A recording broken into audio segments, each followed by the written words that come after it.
la loi Macron assouplit un peu plus les possibilités de travailler le dimanche. Donc le travail du dimanche, on a souvent dit, c'est du volontariat. Est-ce qu'on peut penser qu'il y a réellement volontariat quand on parle travail du dimanche? Tout le monde sait qu'on n'est pas en position de force quand on négocie son contrat de travail et qu'on cherche un emploi. Alors, quelle est votre position, vous, et comment vous analysez cette loi Macron par rapport à ce qu'on a eu depuis des lustres sur l'assouplissement des conditions pour travailler le dimanche? La loi Macron consacre l'entrée de la France dans le droit anglo-saxon. Ce gouvernement n'est pas un gouvernement d'incapables, n'est pas un gouvernement imbécile, un gouvernement niais comme on a l'habitude de l'entendre parfois. C'est un gouvernement qui a un objectif, c'est de faire entrer, de faire basculer la France du droit romain au droit anglo-saxon. Plusieurs exemples, la loi Taubira sur le mariage gay, la loi Macron, tout cela coïncide vers un seul et même objectif, c'est la communautarisation de notre société et d'autre part l'entrée dans l'ultralibéralisme. Vous parliez de l'assouplissement des conditions du travail le dimanche. Il est quand même hallucinant de voir que cette majorité a failli faire passer le travail le dimanche par roulement.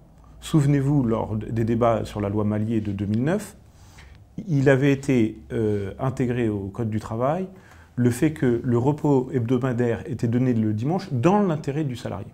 Et dans l'intérêt du salarié avait été à l'époque une avancée sociale importante parce que ça remettait le salarié, le travailleur, au cœur du dispositif du contrat de travail. Et effectivement, comme vous le disiez justement, le rapport de force est très clairement réel dans le contrat de travail. Il n'y a pas de volontariat, ça n'existe pas. Le volontariat est soumis au pouvoir de subordination de l'employeur. Ceci dit, je constate que le travail dominical, tout comme l'élargissement du travail les jours fériés, concorde vers cette entrée de la France dans le droit anglo-saxon, donc l'ultralibéralisme. Alors, ultralibéralisme, très bien. Donc, depuis les lois Maillet, on voit qu'il y a un peu plus de possibilités pour travailler le dimanche. Les impacts du travail du dimanche sont très lourds sur le milieu associatif, notamment.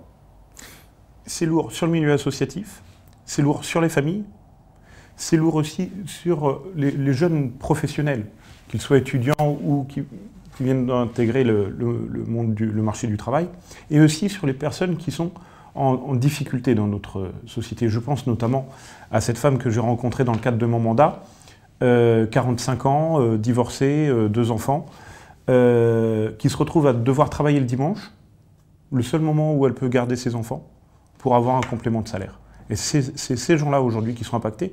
Et j'ai une pensée pour Albert Demain, parce qu'à l'heure où on veut supprimer son buste de la salle des 4 colonnes de l'Assemblée, lui qui à l'époque quand même avait fait progresser le Code du travail, eh ben, je pense qu'il doit se retourner dans sa tombe. Alors j'ai lu récemment qu'au Royaume-Uni, on se posait la question du bien fondé de l'ouverture des magasins le dimanche. Il est passé un sondage sur une radio privée qui disait: est-ce que vous pensez qu'on doit ouvrir la totalité du dimanche ou est-ce qu'on devrait fermer plus tôt le dimanche? Est-ce qu'on n'est pas, dans les pays anglo-saxons, là, en train de se rendre compte que l'ouverture du dimanche, finalement, ça n'apporte rien à personne? Mais souvenez-vous du débat de 2009 avec l'amendement Bricorama au Sénat. Aujourd'hui, le PDG de Bricorama fait le constat lui-même que l'ouverture du travail dominical n'apporte rien, si ce n'est la désorganisation de la bonne marche de l'entreprise, parce qu'il faut trouver justement les volontaires, il y a des procédures, etc. et c'est compliqué, et fort heureusement. Et en termes de chiffre d'affaires, l'apport est très faible. Et donc les compensations données aux travailleurs ne sont pas compensées par un apport de chiffre d'affaires. Et d'ailleurs, ce n'est pas étonnant. Le temps que nous vivons est un temps de casse sociale. En 3 ans, nous avons eu 200 000 chômeurs de plus chaque année. Ça fait 550 travailleurs qui passent par la case chômage chaque jour depuis 3 ans. Derrière ces travailleurs, il y a des familles.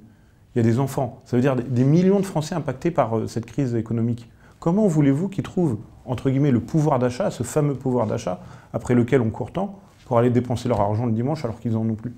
Alors, cette question qui a été posée par ce média, qui est un média du groupe Bauer, Radio City, est-ce que ce n'est pas une manière de se dire, mais à quand une harmonisation sociale européenne? On ne peut pas vivre à des rythmes différents, à se poser les mêmes questions, pas au même moment, pour en tirer des conséquences qui sont quelquefois si éparses qu'on se demande bien pourquoi on s'est même posé la question un jour. Est-ce que ce n'est pas là qu'il faut aller vers une harmonisation sociale européenne, pour commencer? Et puis l'harmonisation fiscale après, mais c'est un autre débat. Oui, du moins, il faut étudier ça. Il faut poser le sujet sur la table. Par contre, je constate que la culture sociale en France, en Allemagne, en Suède, au Royaume-Uni n'est pas du tout la même. Or, pour une harmonisation sociale, il faut aussi une culture sociale commune. Il faut qu'on parle de la même chose, il faut qu'on ait la même approche du travail. Or, aujourd'hui, la France, je parlais d'entrer dans le monde anglo-saxon, la France n'a plus de vision sur le travail. On parle d'emploi, on parle de pouvoir d'achat, on ne parle plus des métiers, on ne parle plus de formation, on ne parle plus des gens. On a déconnecté le métier, l'outil de travail, la communauté de travail au profit justement du profit et de l'argent. Alors bon, contrainte, loi Macron, on va travailler un peu plus le dimanche, plus qu'avec Malier. Donc on peut juste dire aux représentants du personnel qui nous regardent, soyez vigilants dans la négociation des accords sur les ouvertures et puisque vous n'avez pas le choix, au moins négocier du pouvoir d'achat. Oui, alors je ne sais pas s'il faut négocier du pouvoir d'achat, il faut négocier en tout cas le fait que le travailleur reprenne sa place au cœur de l'entreprise. Et ça, c'est important. Et pour conclure, je reprendrai ce que j'ai dit en conseil municipal l'autre fois, justement sur l'ouverture du travail le dimanche. L'opposition socialiste critiquait notre position d'élu local en nous disant « vous n'empêchez pas le travail le dimanche ». Je dis « mais c'est aux syndicats de faire leur boulot ». Et je pense que si les représentants du personnel font leur travail, effectivement, on pourra réduire cet impact de l'ouverture dominicale. Plus largement, je dirais en conclusion, si les représentants du personnel prennent les choses en main dans les entreprises, puisque depuis les lois Fillon, on a inversé la hiérarchie des normes, peut-être qu'ici, à l'Assemblée nationale, où nous enregistrons ces questions, il y aurait peut-être moins de lois sur le Code du travail. C'est d'ailleurs ce que portent plusieurs parlementaires. Je pense à Jean-Frédéric Poisson, notamment, président du PCD, qui, lui, met aussi en pointe du doigt le fait, cette surenchère législative. Les chefs d'entreprise, les représentants du personnel, les travailleurs sont complètement perdus dans cette surenchère. Et je pense qu'il faut aussi faire une petite pause là-dessus, revenir à l'essentiel. Et l'essentiel, c'est quoi? C'est un allègement des charges sociales, remettre le travailleur et les conditions de travail au cœur de la négociation. Et puis, c'est aussi permettre une fluidité du marché du travail. Et là, on en est encore loin. Et pour conclure, je voudrais dire que certes, il y a le travail dominical, mais il y a aussi le travail des jours fériés. J'étais quand même assez choqué de voir bon nombre de chaînes, bon nombre de centres commerciaux ouverts le 14 juillet. Ça avait été déjà le cas le 11 novembre. Et là, je pense qu'il y a une vigilance de la part de tous à avoir. Vigilance. Représentants du personnel, reprenez votre place d'acteur du dialogue social dans l'entreprise. Merci. Merci à vous. Merci Mathieu.